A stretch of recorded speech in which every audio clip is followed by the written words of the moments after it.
Takže, čo sme sa tu zvolali? Vítajte u môjho nového videa. Dneska to bude ten špeciál, čo som vám slúbil zo Scratchmanem postavičky. Takže, ak sa vám to minulé video páčilo, čo som kreslil tohto doktora, tak kľudne si ho pozrite. No a môžeme ísť na to.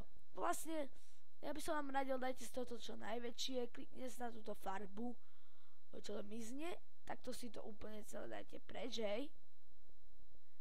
Dobre, potom si to dajte na malé. A ak vám nevadí, že bude na toho dáleka, čo som slúbil, také okolo biele pozadie, tak sa nič je, proste aj tak je túto biele pozadie. A keď tak si ho obídete pekne tým oným a potom to proste dáte preč, hej. Alebo proste vám ukážem ako. Takže ideme na to. Pôjdete na stránku obrázky, napíšete si dalek a nájdete si tento obrázok.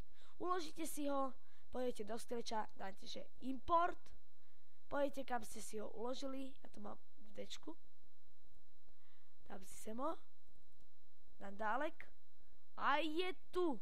Takže tu máme toho daleka, je to tu, lenže ako vidíte, takto keď ho máme tu a chceme ho preniesť, taký štvorec tam je vedľa toho. Tak a my ten štvorec tam nechceme, že ho spravíme nejako takto. Joj. Do prčíc. Takto. Dobre, zoberieme si vyplňacie pero, zoberieme si túto farbu a dáme si to takto. A je to spravené, dáme si to tak. Ako vidíte, môžete takto s ním robiť. A je to vyriešené. A toto je ten špeciálik.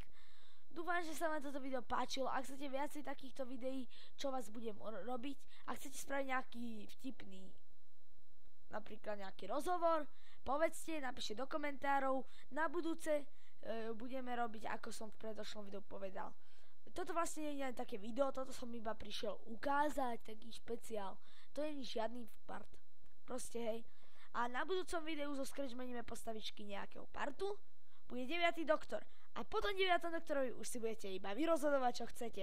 Takže, čo sme za to, že vítajte. Ja sa s vami lúčim, dúfam, že sa vám toto video páčilo.